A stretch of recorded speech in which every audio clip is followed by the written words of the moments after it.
Here are 4 quick ways you can use patterns in Cricut Design Space, whether you're making stickers or more. So we're going to be using patterns that I have uploaded and that my team has created, and these are seamless patterns. But of course, your patterns don't always need to be seamless.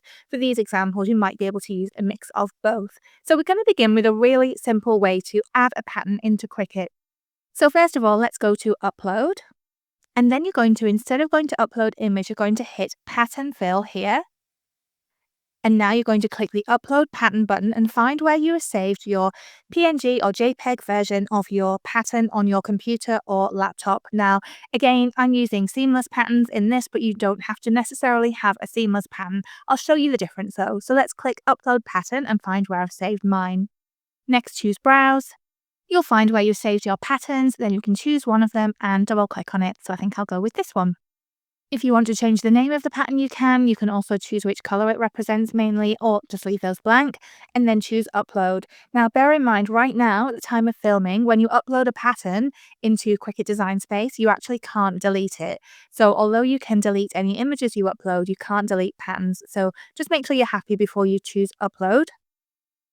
And now we're going to go back to the canvas.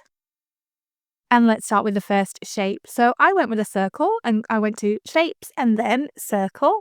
Here's mine. Here it is. Let's make it bigger so you can see what I'm doing here. And I'll move everything else over. So here's my circle. And to add the pattern to it, all I need to do is click on Operation and change Basic Cut to Print Then Cut. Now I can click on the color and change the print type from color to pattern. And here we can see this is the pattern that I've just uploaded. So I'm going to click on that pattern there and it's going to fill in my shape. Isn't that pretty? Now, of course, it could be any shape that I've used there. I've just gone with a circle for this example. Let's do the next one. So the next shape I'm using is this love heart here. So I'll move this one away. I'm going to Shapes and then clicking on the heart. Here's my heart. Now, it's exactly the same process, but this time I want to show you how you can edit the pattern. So I'm going to use the same one. So let's go and change this from Basic Cut to Print Then Cut. Click here on color, change it to pattern, and I went with this one in the middle here. But you can see here it looks a bit different. Now, this is a seamless pattern, which means that it doesn't matter where you move the pattern to around in the shape or how big or small the pattern is, it's always going to look seamless. There are no edges. So I'm going to click Edit Pattern. Here we go. Now you can see it's scaled right now to 100%. I'm going to reduce that though. So how about I make that 50 instead? You can see now it's reduced it by 50%. So it looks like I've got more of these cute little floral shapes within this heart here. You can make it as big or small as you like. Obviously too small and it might be a bit difficult to see what the actual pattern is.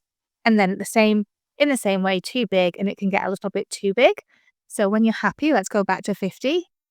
There we go. I can click away and that has changed my pattern within this shape. Another thing you can do is move that pattern around within the shape. So let's click on it again and go to Edit Pattern. And can you see here where it says horizontal, vertical, and rotate? I can change these and it's going to move this pattern within the shape. So there it's moving it horizontally. I can move it up and down. If you want to rotate it, you can. If you want to flip it, you can, either vertically or horizontally.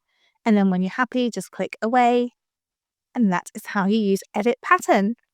Okay, let's use this next feature here to create this patterned frame. So I'll move these two out of the way. In fact, I'll delete them for now. Now this time I'm going to Shapes and I'm going to start with a square. So here's my square. Let's make it bigger. And I'm going to add my green pattern in there that I've already uploaded. Let's change this to Print Then Cut and to Pattern. And it's this one. Now you can see here with this one, I also edited it. So I went to Edit Pattern and reduced it, I think, to about 25. Let's click away. Awesome. Now next up, I'm going to have another square. So let's go to Shapes again and Square. And this is what I'm going to do to make that frame cut out. So I'm going to position my square here and make it bigger so that I've got this frame effect. But let's just select them both, the green square and the grey one, and go to Align and Center. Fab. Now what I'm going to do is, while they're both still selected, go to Combine and Subtract. And I'm left here with my frame. Okay, next up we're going to be adding text and then adding a pattern to each of the letters. So let's click on text. And I'll move it over here and I'll change the word to say hello. And I'll make it bigger so you can see exactly what I'm doing.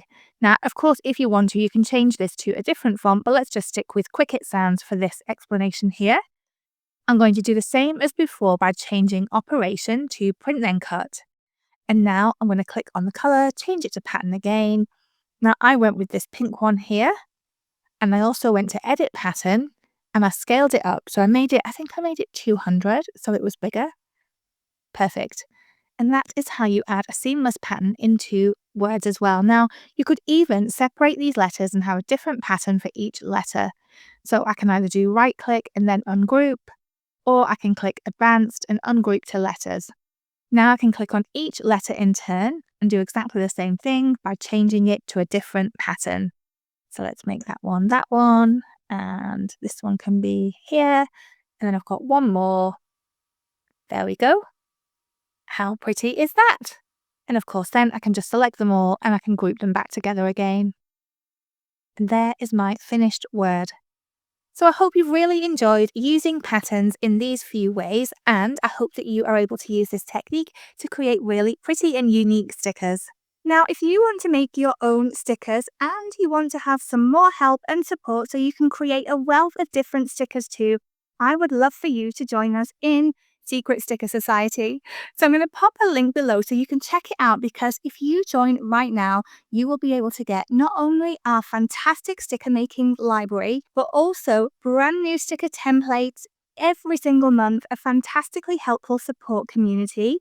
I teach how to make stickers in Cricut and Silhouette and Canva. Go to mimjenkinson.com/SSS or check out the link below, and I really hope you've enjoyed learning to make these stickers.